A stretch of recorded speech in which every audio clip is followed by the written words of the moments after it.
Hey, Northeast Michigan, I'm Kevin Hodge. Thanks for joining us. Today we have Judge Alan Curtis, probate judge for Alpena County. Judge, thank you so much for coming in. Thanks for having me. Absolutely, and you're hoping for re-election on November 8th. Technically, it's not a re-election because I was appointed. That's right. So that is why, if you've seen any of my signs, it's Keep Judge Curtis, because so just to make that clear. Yeah, exactly. Sorry about that. Thanks for No making worries, that but clear. I am hoping to get elected by the people. For sure. So a lot of our viewers, and I asked Cynthia the same question, they might not know what a probate judge does. And I know it's a little bit of a different situation in Alpena County. What is your role and what are you responsible for? All right, so the probate judge, and that is correct, and that's kind of divided around the state, kind of 50-50, but our probate court is the probate court, and I'll get into that, what they do or what I do.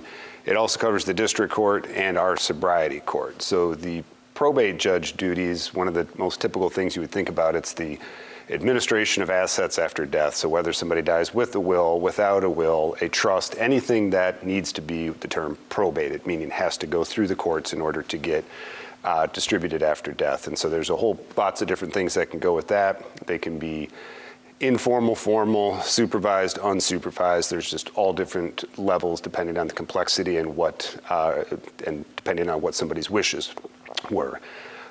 It also covers the guardianships and conservatorships for people, and that can be for elderly people or for kids if they lose their parents, or just in a situation where somebody needs somebody else to be making decisions for them on their welfare and or their financial situation.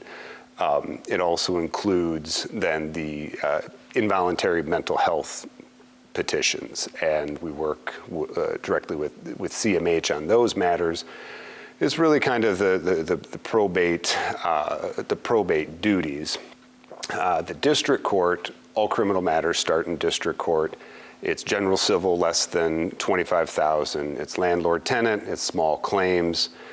Is really the district court, and then again we have our sobriety court, which is the kind of the 26th circuit. It covers both Alpena and Montmorency. You can be on a felony or a misdemeanor to come into the court. We really try to keep it with those counties, but we do then have other people that transfer in.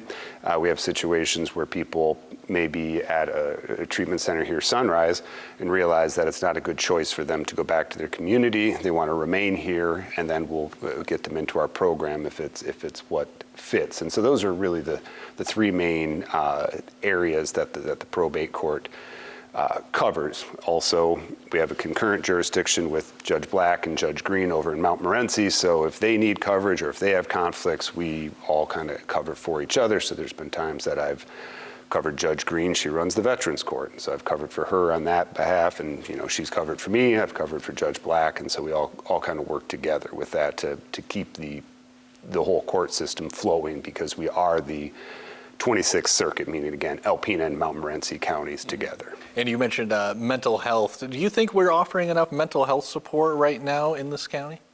Through the courts? Yes. Well, because the courts don't provide mental health in a sense.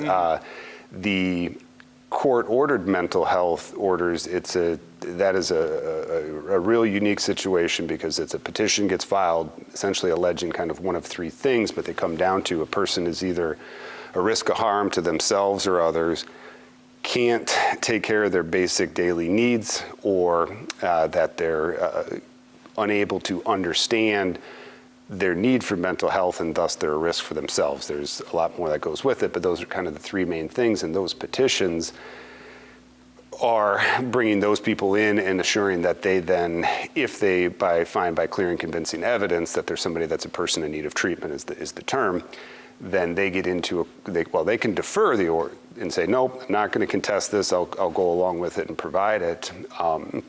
If not, and they want to have a hearing, they're entitled to have a hearing within 7 days. And we go through that way, and they work with community mental health on those. Whether there's enough being done to provide for mental health, those are the extremes. Those are people that have mental health issues that they can't take care of themselves, or they're going to hurt themselves or others. I mean, that's a segment of the society that's not, when you're talking about mental health, that's way over, kind of extreme. Mental health, though, is something that I think we have to provide more. And talking with people in the community, one of the things that I've learned, and I think is a good thing, is that our kids in our schools right now understand it. They're not ashamed of it. It's not the stigma that goes along with it. So it's reassuring to know that the kids understand it, but that doesn't mean that we're providing enough. I know schools have counselors that are provided free of charge to be able to work with kids with mental health issues. But again, I think there can always be more, and I know that it's difficult for people to find all the services they need. Community mental health is a situation where you can't have insurance or you need to be on Medicaid.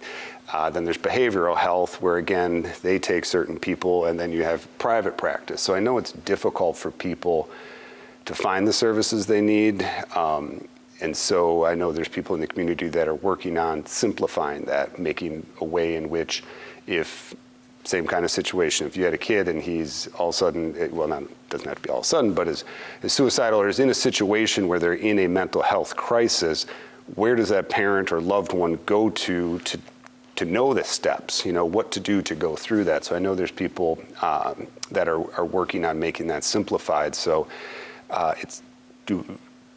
can there always be more? Potentially, but can we figure out with what we have how to make it work the most effectively and efficiently? That's what I would like to see happen, just because I do believe you can always say more is better, but sometimes you have to look at what you actually have before you can even get more, but work with what you have. And so that's is a tough question, and I know people are very much wanting to talk about mental health, and it is an issue, and I'm glad more people are talking about it. It's not something that's being hidden or kind of shunned, and so the more we talk about it, I think the better chance we have of finding solutions for everybody that will work. And that was something Cynthia Mashinsky, your opponent, wanted to talk a lot about yesterday when we interviewed her as well. So obviously you're both agree that we need more mental health support, but what do you think separates you from your opponent?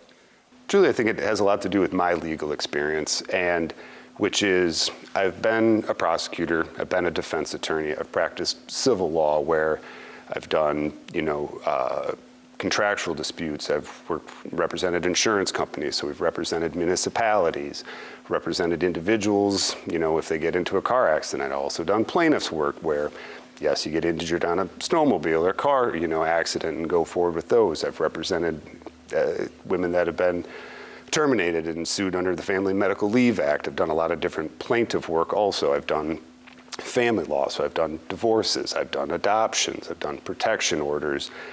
I've really more or less done some estate work. I've done a little bit of all areas of law, and I've practiced in 2 different states. I've practiced in state court, I've practiced in federal court. All of those things lead to more perspective. I was trying to figure out, I've practiced in dozens upon dozens of counties. That means I've been in front of dozens upon dozens of judges, dozens upon dozens of prosecutors, dozens upon dozens of opposing counsel. So all of that gives me a perspective and an ability to, when I'm now on the bench, the idea of fairness, because I can look at any file from either side and I don't have a problem holding either side accountable because I don't have an agenda. I've practiced both sides. I can see both sides. I can go into a courtroom and knowing that I'm prepared and I don't have something that I'm beholden to. So that is where I think one of the main differences between me and Ms. Mashinsky is she's practiced in one town, one courthouse, one area of law, and I think that we are just drastically different attorneys because of our experience. How often are you dealing with criminal cases as a probate judge? I would say that the criminal docket is about, so if you have Monday through Friday, I have a day and a half of probate. There's about, and then I have a half a day, which is the sobriety court. So there's 2, leaving really a solid. Then the other 3 days would be criminal. I part with that is an overflow of when I have trials on Thursdays, so those can kind of differentiate. But it's probably 55% of the docket, I would say. But that's in-court work as opposed to the probate matters. A lot of the probate matter is at your desk working on those cases, and just because of the nature of them, they're not in court as much as criminal cases. Take up more court time, but the probate takes up more time off the bench. Gotcha. And the reason I asked that is I want people to understand, are you a lenient judge, or are you more strict, or are you kind of right down the middle? The application of the law, I'm just right down the middle. Judges we don't write the law, I apply the law. So if you have an issue, which that's legislature's job. Lenient or strict, there again, that's the application of the law. They have, with district court, they had a judicial task force looking at, and they did a lot of reform on what a district court on misdemeanors should be doing. And it's leaning toward, people shouldn't be out on monetary bail, that they should, you need to come up with justifications even to put people on probation. If somebody comes in for a bench warrant for not paying their fines and costs, it dictates that unless you find that they have the present ability to pay, and even if they do have the present ability to pay, that additional paying their fines and costs wouldn't be an undue hardship to them. So there's just a lot of things that constrain what you actually can do. And so as far as lenient or harsh, to me, that's not the role of a judge when you're applying the law, because the facts in the scenario dictate where a person should kind of end up. Most of the people, though, in criminal cases before the district court aren't really bad people. It's not the people that are making really, really egregious mistakes and harming people are moving on to circuit court and felonies, and they're in front of Judge Black. And so I just really don't have a good answer for you on that, because I've never thought of myself one way or the other. I believe I'm fair because I will listen to people in their scenarios. If presented with somebody, so if you have a court-appointed counsel, there's it can be a $250 fee for having court-appointed counsel. But then I've listened to the attorneys, or to the defense attorneys, and if the person's truly indigent, I'll waive that fee, because there's all these other areas in the law where if you're indigent, you don't have to pay filing costs, you don't have to pay all these things. So to me, it makes sense in those situations to apply that. But same thing, I think most people deserve a chance. And so when you look at somebody, if they've already had all their chances, then equaling maybe a harsher penalty for them, because they're different than somebody that's never had a chance. But I do think the role of the district court judge is for the people that come before me to, if they're going to be on probation, what tools are we giving them so that they learn from it and are a better member of society? Gotcha. All right, Judge Curtis, I really don't have any more questions for you, but I really want to give you the opportunity right now to talk to our voters about why they should elect you, not re-elect you, because you're appointed. No, fair enough. I really do. I think it comes down to the work that I've done. I've been on the bench for a year, so people have a very good idea of what I'm doing, how I apply the law. I was in private practice before I took the bench here in Alpena, and being in private practice, you run a small business. You know what it means to pay staff, to be able to keep the lights on, and to run a business. In order to do that as an attorney, you have to have clients, and you have to have clients that are willing to pay you, and they do that through your skill set and your reputation.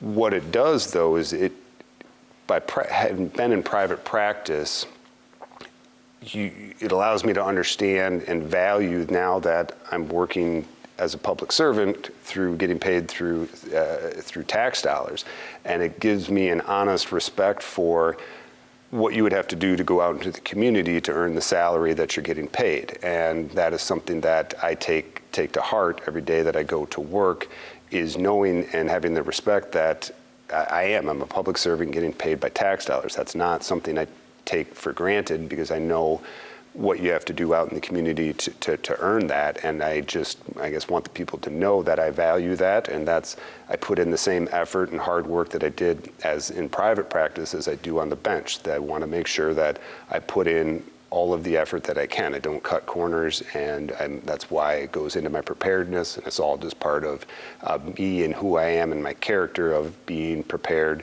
and being successful in the situation. And so I think it's important to know that I do value the fact that I'm being paid through tax dollars. To be honest, that I've been endorsed by 8 judges and local attorneys with combined about 800 years of legal experience. And that's not something that I just stumbled into. That's not because I, was endorsed by a political party or something like that. That's because it was earned through my performance and through my reputation. And I think that is something that the voters should take to heart. And what I would do is I would say, ask. Just go ask. Go ask any of the lawyers, ask any of the judges, ask anybody that's affiliated with the courts, ask any of the law enforcement how I'm doing. You know what I mean? And really, should I in my job be replaced?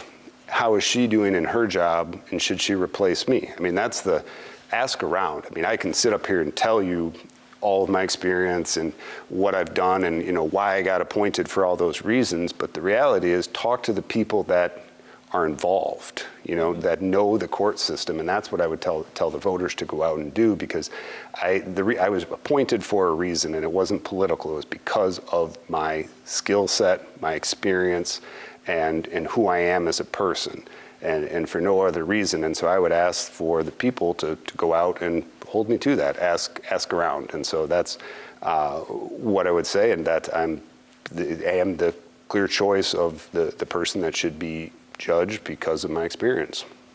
All right, Judge Curtis, I think those are all my questions for you. Anything else you want to add? No, I don't think so. Just appreciate your time. Thanks a lot for having me up here. Absolutely, Judge, and thank you so much for coming in, and thank you all at home for watching. I'm Kevin Hodge. Have a great day.